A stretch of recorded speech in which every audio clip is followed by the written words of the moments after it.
नगर अहमदाबाद के तत्वावधान में समायोजित सत्संग में समागत पवित्र आत्माओं,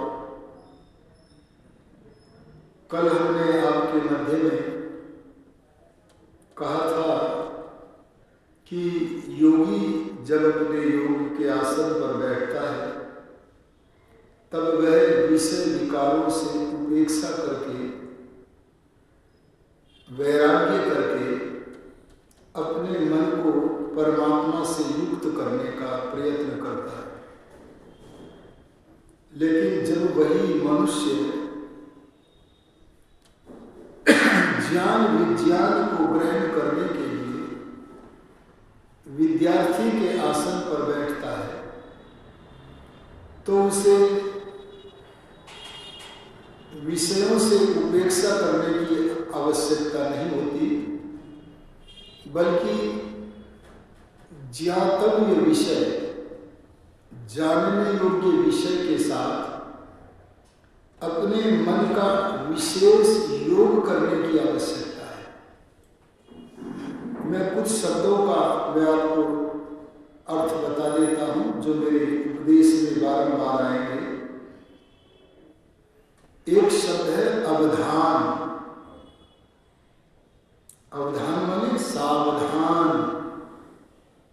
सावधान माने जब हम किसी विषय के साथ उस विषय का ज्ञान करने के लिए अपने मन को जोड़ते हैं तो वह साधारण जोड़ना होता है।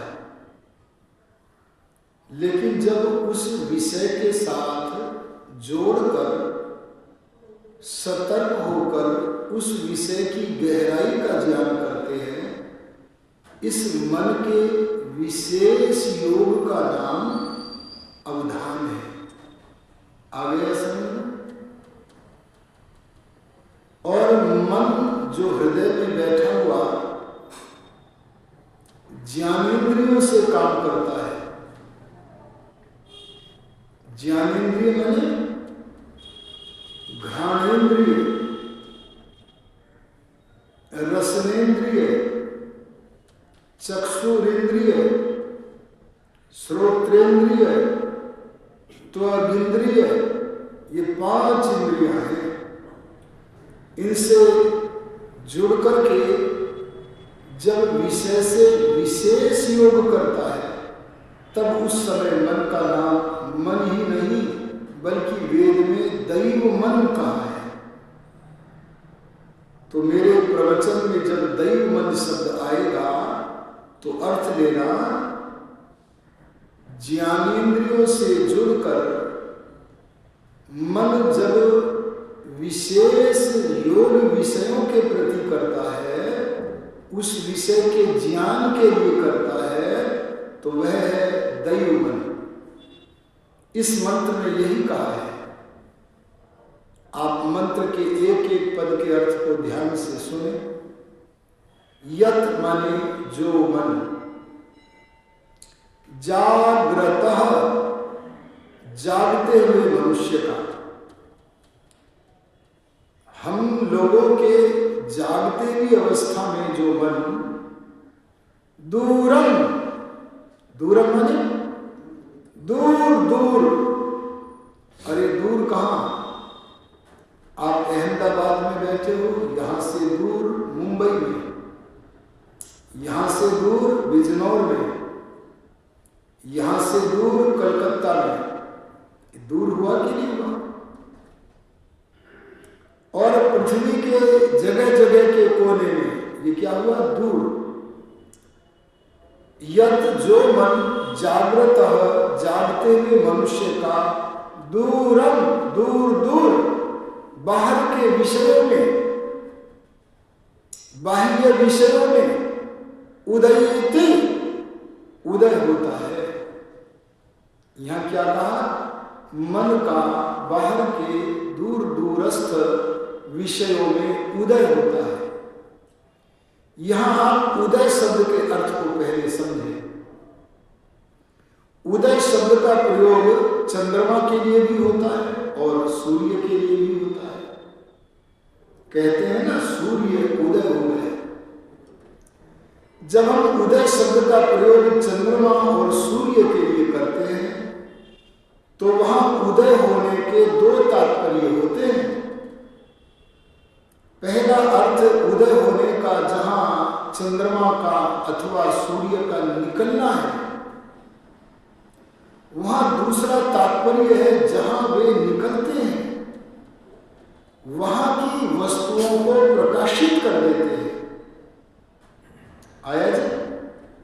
तो ऐसे ही दैव मन का अगर विषय के प्रति साधारण प्रत्यक्ष हुआ, साधारण ज्ञान हुआ, तो ये उदय नहीं कहलाएगा, बल्कि विषय के प्रति जुड़कर उसके प्रति विशेष योग करके, विषय से विशेष जुड़ करके, विषय का अंदर तक मंथन करके जो ज्ञान प्राप्त करना है, वह है दैव मन का विषय के प्रति, ज्ञातव्य विषय के प्रति उदय होना। अगर विद्यार्थी अपने दैव मन का अपने अपने विषय के साथ, पाठशाला के विषय के साथ, व्याकरण विषय हो, साहित्य विषय हो, गणित विषय हो, विज्ञान विषय हो, कोई भी विषय हो, अगर उस विषयस्थ ज्ञान के साथ दैव मन रूपी चंद्रमा का साधारण योग है तो ज्ञानी नहीं बन सकता, और अगर विशेष योग है तो वो ज्ञानी बन जाए। जब तक मनुष्य किसी विषय के साथ साधारण योग रखता है, अगर आप श्रोता लोग मेरे प्रवचन, मेरे मुख से निकलने वाले शब्दों के साथ साधारण योग रखेंगे तो आपको इतना ज्ञान मिलेगा केवल जैसे दही में से निकला हुआ, प्रकट हुआ और कुछ छिपा हुआ मक्खन, कुछ तो ज्ञान हुआ, कुछ छिपा हुआ है। ऐसा योग नहीं होना चाहिए, बल्कि धुंधला ज्ञान न होकर, अस्पष्ट ज्ञान न होकर, बल्कि स्पष्ट ज्ञान अगर हम करना चाहते हैं तो हमें विषय के साथ दैव मन रूपी चंद्रमा का विशेष योग करके उस विषय का पूरा मंथन सतर्क होकर गहराई में जाकर के करना चाहिए। आगे वाक्य का आइए अब इस वाक्य को हम थोड़ा उदाहरणों के द्वारा समझाएं। हमारी इंद्रियां कितनी हैं? 5। आपने इस संसार में सबसे मोटी वस्तु है पृथ्वी, गंधवती पृथ्वी। पृथ्वी उसे कहते हैं जो गंध वाली वस्तु है।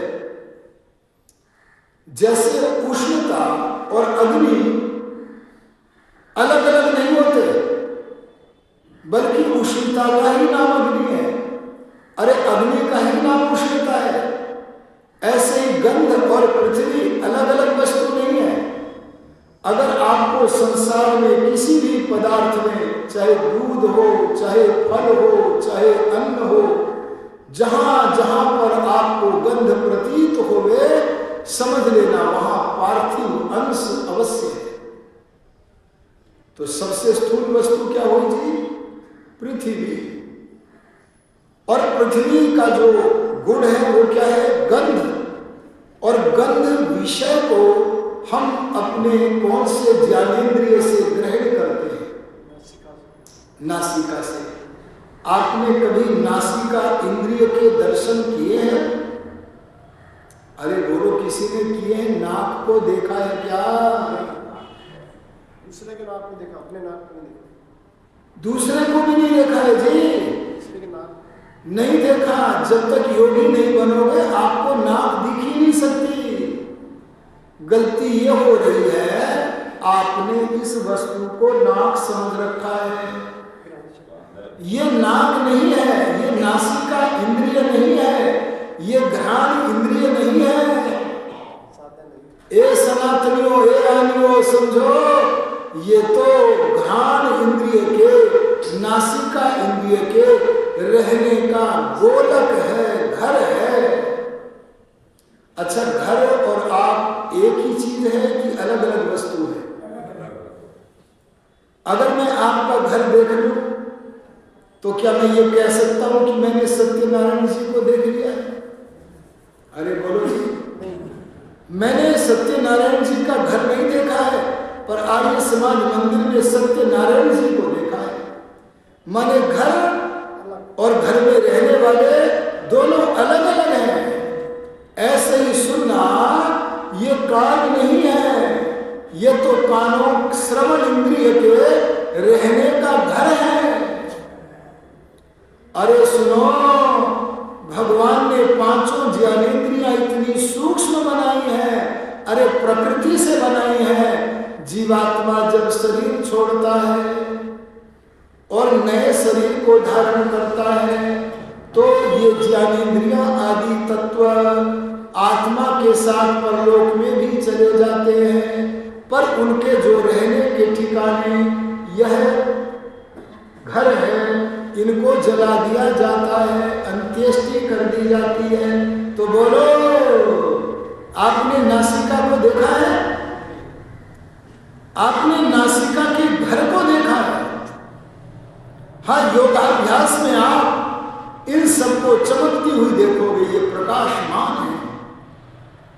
तो मैं आपको सबसे पहले बताता हूं, दैव मन रूपी चंद्रमा का योग करके अपनी नासिका इंद्रिय के द्वारा विषय का परिज्ञान कैसे करें।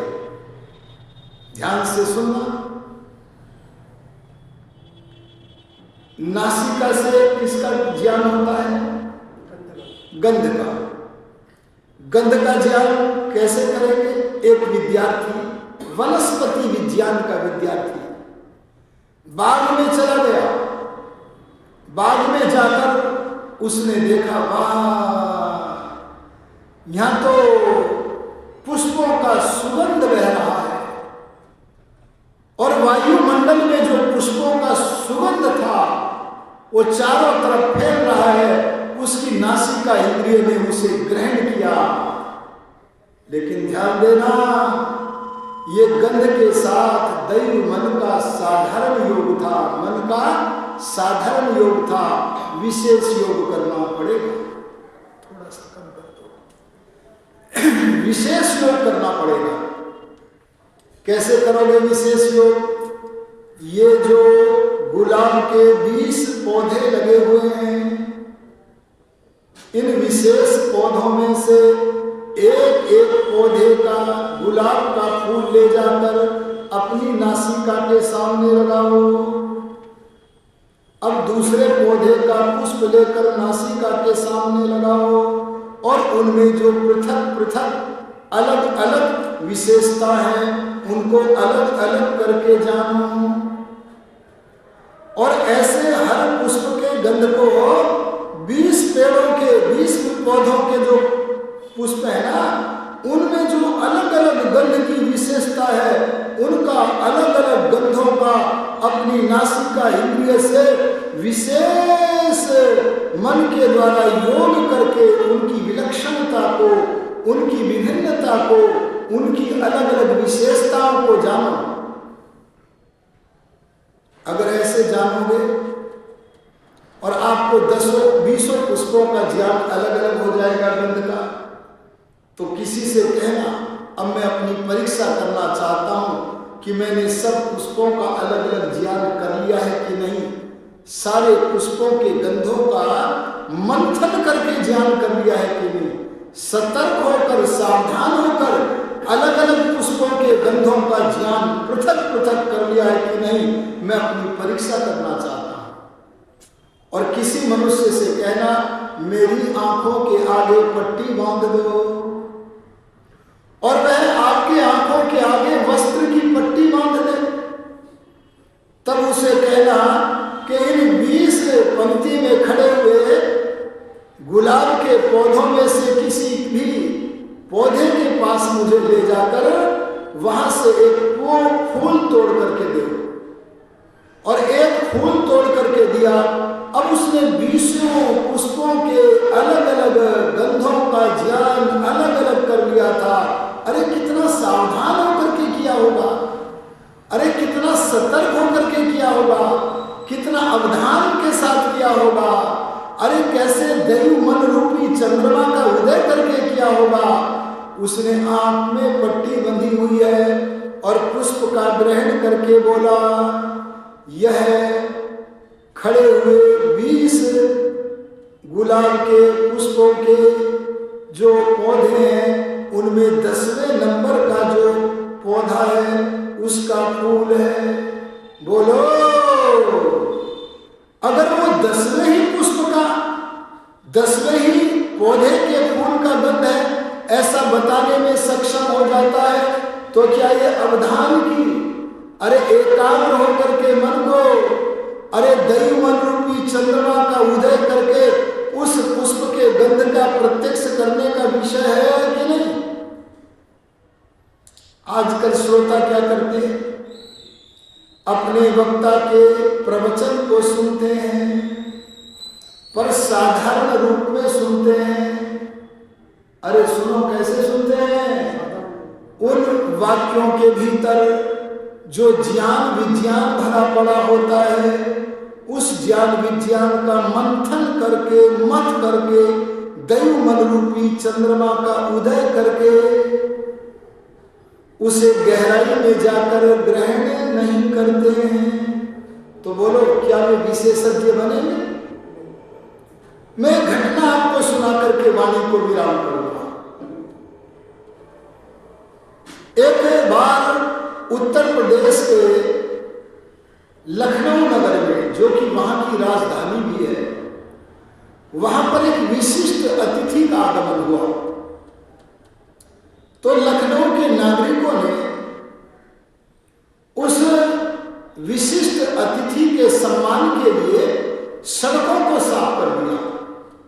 स्वच्छ सड़क के ऊपर मखमल की चादर बिछा दी और मखमल की चादर बिछाने के बाद उस चादर के ऊपर सुगंध छिड़क दिया। सुगंध तो जानते हो ना, बाजार में भी मिलता है। क्या बोलते हैं उसको, इत्र। अरे क्या बोलते हैं उसको, सेंट। वो जो सेंट था, अरे वो जो इत्र था, अरे वो जो सुगंध था, उसे मखमली चादर के ऊपर बिखेर दिया। आप लोग सुगंध को, इत्र को तो जानते हैं कि जो कपड़े पर लोग छिड़कते हैं, आप लोग छिड़कते हैं कि नहीं? हैं जी? हाँ सुना है। देखो सुनो, मुझे घटना याद आ गई है, सुना देता हूं उसे। इस वार्ता को आगे करूंगा, पहले वो याद आ गई, वो घटना सुनाता हूं। एक महापुरुष को एक किसान ने अपने घर पर बुलाया और वो सुनो त्रिलोचन जी, महापुरुष कैसा था जिसने अपने शरीर को अग्नि से तपा लिया था। कौन सी अग्नि से? उसने तपाया था योगाग्नि से। अरे बोलो किससे तपाया था? वो योगी था, अरे महायोगी था, अरे ऋषि था। उस ऋषि का नाम था दयानंद सरस्वती।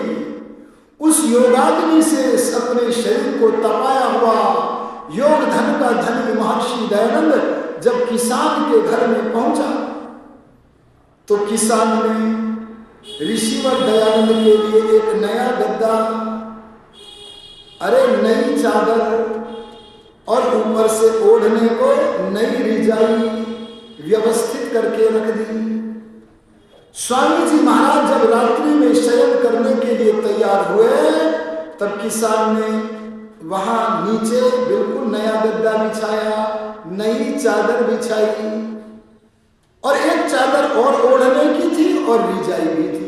ये सत्य इतिहास की घटना उस किसान ने हमारे आर्य समाज के बहुत सुयोग्य विद्वान मिशनरी भजनोपदेशक एटा के निवासी मुंबापुरी आदि नगरों में उनके विशेष भजनोपदेश होते थे, वैसे सर्वत्र होते थे।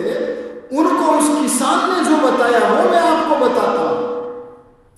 क्या बताया उस किसान ने कि स्वामी जी को मैंने कहा आप रिजाई ओढ़ लो, जनवरी की ठंड है, बहुत ठंड लग रही है। स्वामी जी बोले रखी रहने दो, हे त्रिलोकचंद जी सुन लो, रखी रहने दो, जब आवश्यकता होगी ओढ़ लूंगा।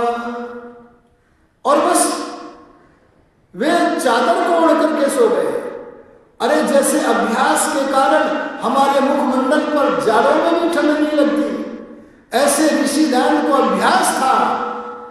अरे वे तो जनवरी के महीने में प्राणायाम करके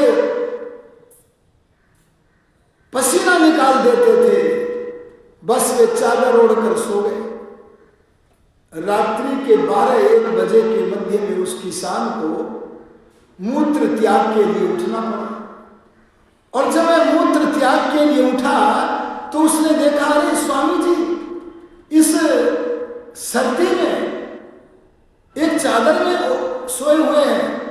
तब उस किसान ने उस रिजाई को सोए हुए ऋषिदान के ऊपर उड़ा दिया। और सुबह ऋषिदान जी महाराज 3 बजे उठकर कहीं जंगल में गए होंगे, योगाभ्यास किया होगा और वहां से उठ करके चले गए।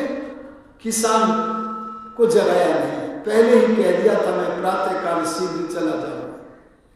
लेकिन किसान ने जब उस बिस्तर को देखा, अरे श्रवणीय बात है, जब उस बिस्तर को देखा तो बिस्तर में से सुगंध आ रहा था। अरे क्या कहा मैंने, सुगंध आ रहा था। ये बात मैं श्रवण परंपरा से अपने महाशय राम स्वरूप आर्य जी के प्रमाण से आपको सुना रहा हूं।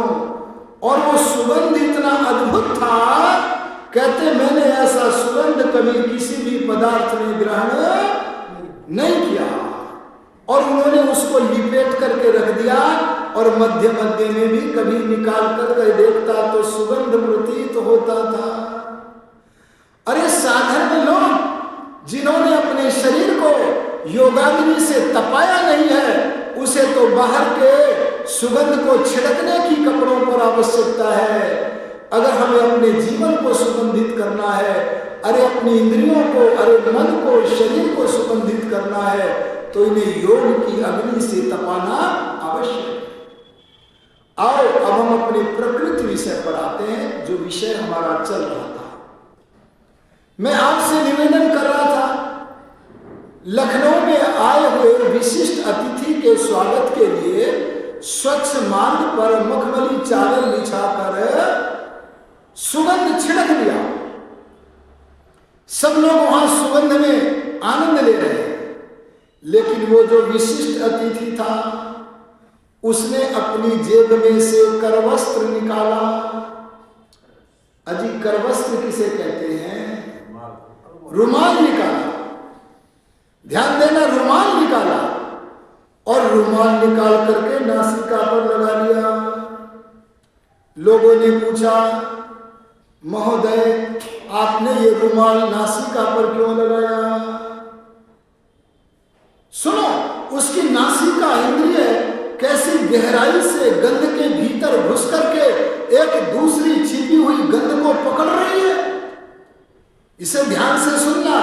ये जिसने दैव मन रूपी चंद्रमा का उदय करना नहीं सीखा है, अरे जिसने विषय की गहराई की था लेनी नहीं सीखी है, जिसने दैव मन का विषय के प्रति विशेष योग करना नहीं सीखा है, वह उन छिपी हुई बातों को जान नहीं सकता है।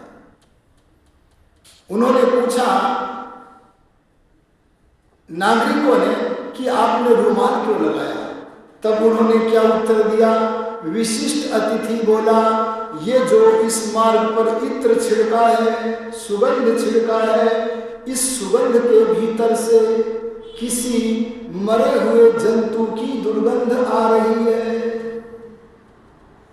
अब उन नागरिकों ने वो जो इत्र की शीशी थी उसे मंगाया और मंगा करके जब देखा तो उस गंध की शीशी के भीतर एक मरा हुआ झींगा पड़ा था। अरे बोलो क्या पड़ा था? मरा हुआ झींगा पड़ा था। आहा, सारे लोगों ने अपनी नासिका इंद्रिय को अवधान की महिमा से, अरे एकाग्रता के संस्कारे से, अरे मन को किसी वस्तु को विशेष योग के साथ ग्रहण करे, इस भावना से चमकाया नहीं था तो कोई उस सुगंध के भीतर छिपी हुई मरे हुए झींगे की दुर्गंध को समझ न पाया। लेकिन उसने अभ्यास किया था तो वो उस सुगंध में से मरे हुए झींगे की दुर्गंध को भी पकड़ गया। बोलो ये किसका चमत्कार था? ये चमत्कार था अवधान का। ये चमत्कार था दैवमन रूपी चंद्रमा के उदय का।